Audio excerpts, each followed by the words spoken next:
Hello everyone. पिछले video में हम लोगों ने टोटल 5 क्वेश्चंस किए थे इलेक्ट्रोस्टैटिक्स से, जो कि इंपॉर्टेंट थे। आज हम कुछ और इंपॉर्टेंट क्वेश्चंस को इस लेक्चर में डील करने वाले हैं। तो पहला क्वेश्चन यहाँ पर आता है, the unit of permittivity of free space is. तो ऑप्शंस में आपके पास यहाँ पर 4 ऑप्शंस दे रखे हैं और हमको परमिटिविटी निकालना है फ्री स्पेस की। तो देखते हैं यहाँ पर क्या होगा। देखिए, फोर्स इज इक्वल टू कितना होता है आपके पास 1/4 pi epsilon not Q1 Q2 upon में डिस्टेंस का स्क्वायर। तो यहां से हम लोग परमिटिविटी निकालते हैं।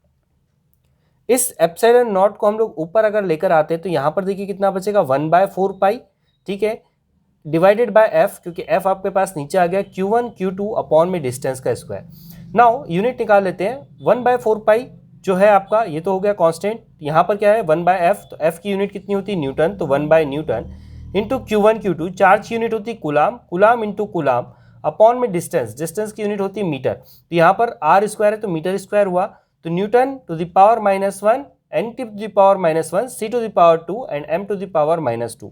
तो यहाँ पर देखिए क्या हो जाएगा आपका newton inverse coulomb square metre inverse 2। तो ऑप्शन वाइज अगर आप देखेंगे तो ऑप्शन सी में देखिए coulomb square newton inverse metre inverse 2। तो ये वाला हमारे पास यहाँ पर क्या होगा करेक्ट आंसर। तो यूनिट और डायमेंशन से रिलेटेड क्वेश्चंस यहाँ पर आपको आने के बहुत ज़्यादा चांस है। मिनिमम 1 क्वेश्चन आपका यूनिट एंड डायमेंशन पे आएगा फर्स्ट चैप्टर से।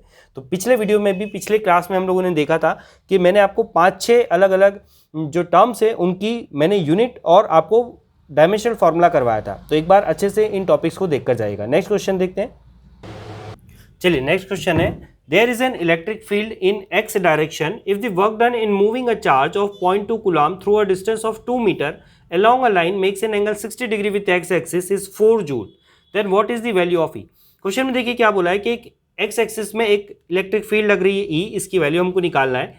इस x एक्सिस से 60 डिग्री एंगल बनाकर यहाँ पर जब हम लोगों ने क्या करा, बॉडी के ऊपर एक फोर्स लगाई, तो उसकी वजह से यहाँ पर क्या हुआ वर्क डन, एंड उस वर्क डन की वजह से यहाँ पर डिस्प्लेसमेंट कितना हो रहा है आपका 2 मीटर का, ठीक है। तो यहाँ पर हमको फाइंड आउट करना है कि यहाँ पर ये जो E है इसकी वैल्यू क्या होगी। देखिए गिवन डेटा हम लोग लिख लेते हैं। सबसे पहले वर्क डन कितना हो रहा है, यहाँ पर देखिए 4 जूल का वर्क डन हुआ है आपके पास। डिस्प्लेसमेंट कितना है 2 मीटर्स का, थीटा कितना है आपके पास 60 डिग्री। नाउ हमको यहाँ पर निकालना है E निकालने के लिए हम क्या करते हैं, हमको पता है कि work done is equal to कितना होता है force into displacement into cos theta, और यहाँ पर थीटा क्या होता है फोर्स और डिस्प्लेसमेंट के बीच का एंगल। तो इलेक्ट्रिक फील्ड जिस डायरेक्शन में लगती है उसी डायरेक्शन में फोर्स लगती है। इट मीन्स फोर्स और डिस्प्लेसमेंट के बीच का एंगल कितना है यहाँ पर 60 डिग्री। तो थीटा हमारे पास कितना है 60 डिग्री। नाउ इलेक्ट्रोस्टैटिक्स में हमको पता है कि इलेक्ट्रिक फील्ड को कैसे डिफाइन किया गया है, electric field is equal to होता है फोर्स पर यूनिट चार्ज। तो यहाँ से अगर मैं एफ की वैल्यू निकालूं तो F is equal to Q का इस तरफ इंटू किया तो क्यू इंटू कितना हो जाएगा आपके पास ई। तो इस एफ की वैल्यू को हम लोग यहाँ पर पुट करते हैं तो work done is equal to देखिए कितना हो जाएगा आपका Q into E into S cos theta. मुझे किसकी वैल्यू निकालना है ई की, तो ई इज इक्वल टू देखिए क्या हो गया, बाकी सारी टर्म्स को अपॉन में ले लो, तो work done divided by charge into S cos theta. Values को यहाँ पर हम लोग पुट करते हैं। वर्क डन देखिए कितना दे रखा है हमारे पास 4 जूल, पुट किया, डिवाइडेड बाय चार्ज, चार्ज की वैल्यू हम लोगों को यहाँ पर दिया है 0.2 कूलाम, तो यहाँ पर चार्ज की वैल्यू हम लोगों ने पुट किया 0.2। डिस्प्लेसमेंट इज 2 मीटर्स, तो 2 मीटर यहाँ पर पुट किया, एंड एंगल कितना है आपके पास 60 डिग्री, तो कॉस 60 हम लोगों ने यहाँ पर पुट किया।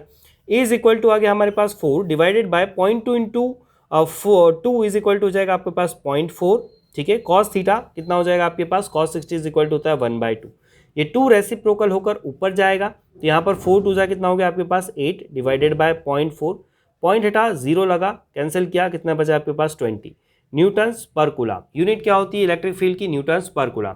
तो फाइनल आंसर हमारे पास कितना है, electric field is equal to 20 newtons per coulomb. Important चीज़ यहाँ पर जब भी हम लोग कोई कैलकुलेशन करते हैं तो हमको एक चीज़ को इंश्योर करना है कि जितनी भी वैल्यूज़ हमारे पास है वो सारी स्टैंडर्ड यूनिट्स के अंदर होना चाहिए। लाइक वर्क डन हमारे पास जूल में ऑलरेडी है, डिस्प्लेसमेंट हमको मीटर में दे रखा है, एंड चार्ज हमको कूलाम में दे रखा है। लेट्स से अगर डिस्प्लेसमेंट हमको मीटर की जगह पर सेंटीमीटर में गिवन होता तो हमें इससे पहले मीटर में कन्वर्ट करने के बाद पूरा कैलकुलेशन करना होता। तो यूनिट्स का आप लोग यहाँ पर स्पेशली केयर करेंगे। नेक्स्ट क्वेश्चन देखते हैं। चलिए नेक्स्ट क्वेश्चन हमारे पास आता है question number 8, when a body is charged bye conduction its mass remain same, increases, decreases, increases और डिक्रीजेस। तो यहाँ पर देखिए क्वेश्चन क्या बोला है कि अगर हम एक बॉडी को चार्ज कर रहे हैं बाय मीन्स ऑफ कंडक्शन तो उसके मास में क्या इफेक्ट पड़ेगा। इसका आंसर तो बिल्कुल सिंपल है, 10 सेकंड का भी क्वेश्चन नहीं है, लेकिन मैं थोड़ा सा इसके डिटेल्स में जाता हूँ तो कि एक बॉडी को हम लोग कौन कौन से तरीके से पहले चार्ज कर सकते हैं। तो किसी भी बॉडी को चार्ज करने के हमारे पास बेसिकली 3 तरीके होते हैं। एक होता है आपके पास कंडक्शन, एक होता है आपके पास इंडक्शन और एक होता है आपके पास बाय फ्रिक्शन। ठीक है, फ्रिक्शन की मदद से भी हम क्या कर सकते हैं, बॉडी को चार्ज कर सकते हैं। एंड फ्रिक्शन जो है यही हमारा क्या होता है, इलेक्ट्रोस्टैटिक्स। तो पहले देखते हैं कि यहाँ पर फ्रिक्शन में क्या होता है। फ्रिक्शन का मतलब होता है कि जब भी हम कोई दो चीज़ को आपस में रब करते हैं, जैसे फॉर एग्जांपल आपने यहाँ पर क्या करा, एक बैलून लिया और इस बैलून को जब आप अपने ड्राई हेयर के ऊपर रब करेंगे और इसको कहीं पर चिपकाने ले जाएंगे, स्टिक करेंगे, तो ये वहाँ पर चिपक जाएगा, बिकॉज इस बैलून के ऊपर कुछ चार्ज आएगा ड्यू टू फ्रिक्शन। ऐसे ही होता है ग्लास रॉड को जब हम एक सिल्क के क्लॉथ से रब करते हैं तो ग्लास रॉड पेपर के पीसेस को अपनी तरफ अट्रैक्ट करने लगती है ड्यू टू फ्रिक्शन। फ्रिक्शन की वजह से ग्लास रॉड के ऊपर क्या होगा, चार्ज आएगा। एक तरीका ये होता है। दूसरा होता है इंडक्शन। इंडक्शन का मीनिंग क्या होता है, देखिए यहाँ पर एक चार्ज बॉडी जिसके ऊपर क्या है, हमारे पास पॉजिटिव चार्ज है और इसके पास हम एक अनचार्ज बॉडी को लेकर आते हैं, दोनों के बीच में कोई कॉन्टैक्ट नहीं है। क्या होगा कि जो पॉजिटिव चार्ज है नेगेटिव को अपनी तरफ रिपेल करते हैं। अनचार्ज बॉडी का मतलब है इसके अंदर में equal number of positive and negative charge है। तो जब मैं यहाँ पर क्या करूँगा, इसको इसके पास रखूंगा तो यहाँ पर एक तरफ सारे नेगेटिव चार्ज एक्यूमुलेट हो गए because of this positive charge, and other side में क्या हो गया, सारे पॉजिटिव चार्ज एक्यूमुलेट हो गए। जैसे ही मैंने इस बॉडी को कनेक्ट किया ग्राउंड से तो इस सारा का सारा पॉजिटिव चार्ज कहाँ चले जाएगा, ग्राउंड में। नेगेटिव यहीं रहेगा, क्यों, क्योंकि इस नेगेटिव को इस पॉजिटिव ने अट्रैक्ट कर रखा है। फिर हमने क्या करा, यहाँ पर देखिए ग्राउंड को हटा दिया तो इसके ऊपर नेट चार्ज कैसा बचा है, नेगेटिव। तो यहाँ पर हमने क्या करा, एक अनचार्ज बॉडी को नेगेटिवली चार्ज किया by the means of induction. Induction का मतलब क्या, बिना किसी कॉन्टैक्ट के अगर चार्जिंग हो रही है तो। And the last one is conduction. Conduction में क्या होता है, लेट से मेरे पास दो बॉडीज है ए एंड बी, ठीक है, इनके ऊपर क्या है, कुछ चार्जेस है। अगर मैं इन दोनों को क्या कर दूं, कनेक्ट कर दूं किसी एक वायर से, किसी एक कंडक्टर से, तो यहाँ पर क्या होगा, एक हायर पोटेंशियल से लोअर पोटेंशियल की तरफ क्या होगा, चार्ज फ्लो होगा। तो इस वजह से बॉडी के अंदर क्या होगा, चार्जेस का ट्रांसफर होगा। लेट्स से फॉर एग्जांपल इस ए वाले पे दोनों बॉडी आइडेंटिकल है, इनका सब कुछ सेम है। लेट्स से इसके ऊपर क्या है, लेट्स से 4 कूलम का चार्ज था और इसके ऊपर कितना था, चार्ज था आपके पास 0, मीन्स ये एक अनचार्ज बॉडी थी। जैसे हमने इसको कनेक्ट किया तो यहाँ से जो 4 कूलम का चार्ज है इसका कुछ पोर्शन इस पर मूव करेगा। मैंने क्या बोला कि इसका साइज शेप सब कुछ सेम है, तो जितना चार्ज इसके ऊपर रहना चाहिए उतना ही इसके ऊपर रहना चाहिए। मीन्स यहाँ 4 कूलम में से 2 कूलम यहाँ रह जाएगा, 2 कूलम इसके ऊपर क्या हो जाएगा, ट्रांसफर हो जाएगा। इसको हम क्या बोलते हैं, कंडक्शन। नाउ क्वेश्चन समझते हैं अभी अपने पास क्या है। When a body is charge by conduction its mass, mass के ऊपर क्या इफेक्ट पड़ेगा, चलिए इसको देखते हैं अपन। एक बॉडी है, ये न्यूट्रल है, न्यूट्रल है मीन्स इसके ऊपर कोई चार्ज नहीं है। अगर मैं इसके अंदर से कुछ इलेक्ट्रॉन्स को बाहर निकालूं, इसके अंदर क्या है, equal number of positive and negative charge है। तो लेट्स से इसके अंदर 10 आपका पॉजिटिव चार्ज है और 10 ही क्या है, नेगेटिव चार्ज है। मैंने इसके अंदर से लेट्स से 2 इलेक्ट्रॉन को क्या कर लिया, बाहर किया। 2 इलेक्ट्रॉन को बाहर करने का मीनिंग होता है कि यहाँ से मैंने 2 नेगेटिव चार्ज को बाहर किया। तो अभी इसके ऊपर कितना चार्ज बच गया, +10 एज इट इज, और -8 आपके पास यहाँ पर क्या बचे, इलेक्ट्रॉन, बिकॉज 2 इलेक्ट्रॉन को हमने क्या किया, बाहर। तो नेट चार्ज इसके ऊपर क्या हो गया, पॉजिटिव।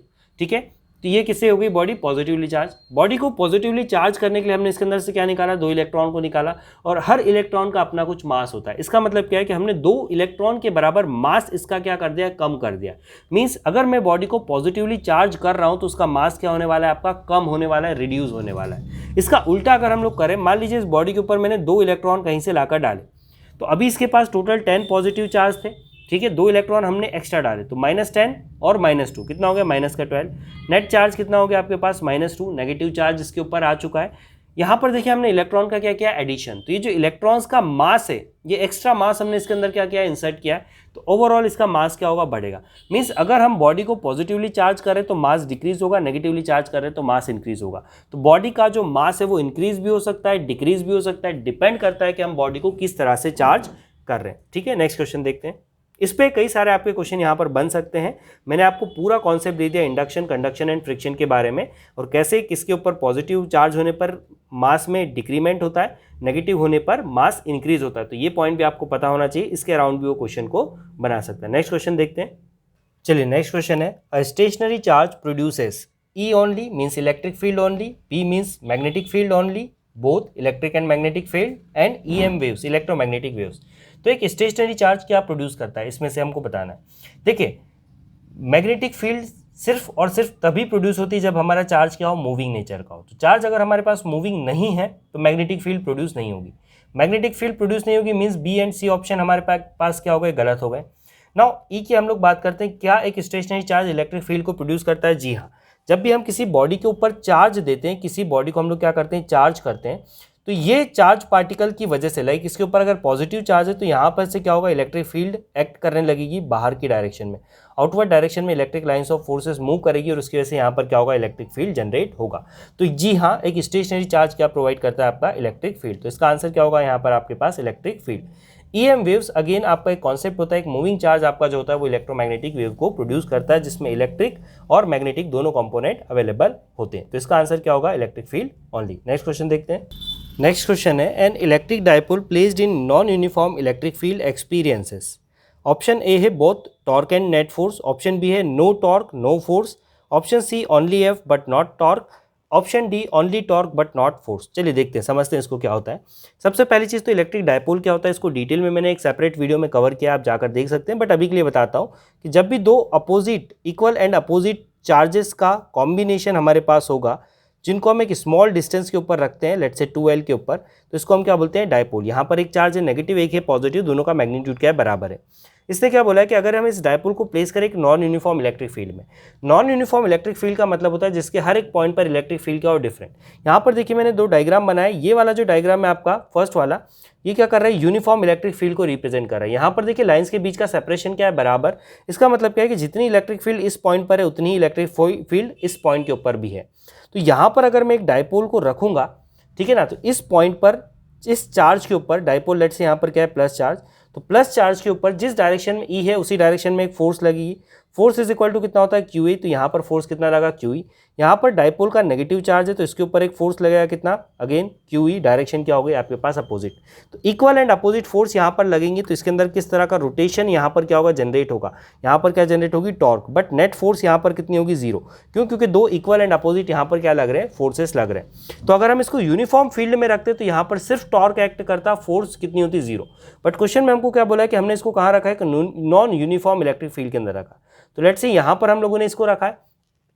जब हम इसको यहाँ पर रखेंगे तो देखिए क्या हो गया कि जो पॉजिटिव चार्ज है यहाँ पर इलेक्ट्रिक फील्ड की वैल्यू कुछ डिफरेंट होगी, नेगेटिव चार्ज यहाँ पर इलेक्ट्रिक फील्ड की वैल्यू कुछ डिफरेंट होगी। तो लेट्स से कि यहाँ पर जो इलेक्ट्रिक फील्ड है वो कितनी, E1। तो यहाँ पर जो फोर्स लगेगा वो कितना लगेगा, Q इंटू E1। यहाँ पर लेट्स से वैल्यू कितनी है, E2, तो यहाँ पर फोर्स कितना लगेगा, Q इंटू E2।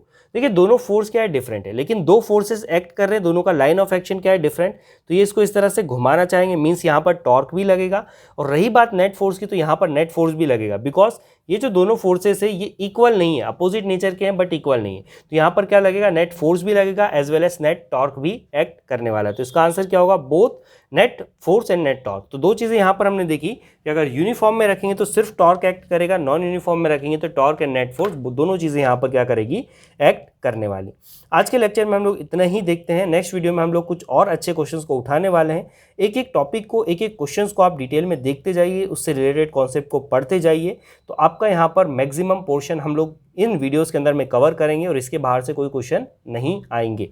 ठीक है, तो अगर आपको और डिटेल में पढ़ना है तो मैं डिस्क्रिप्शन के अंदर और ऊपर आई बटन के ऊपर आपको एक लिंक प्रोवाइड करूंगा जिसके अंदर मैंने डिटेल में इलेक्ट्रोस्टैटिक को डिस्कस किया है। तो आप जाकर वहां से वीडियोस को देख सकते हैं, आपके कॉन्सेप्ट और स्ट्रांग होंगे और कोई भी क्वेश्चन आपसे मिस नहीं होगा। यहाँ तक बने रहने के लिए बहुत बहुत शुक्रिया। जय हिंद, वंदे मातरम।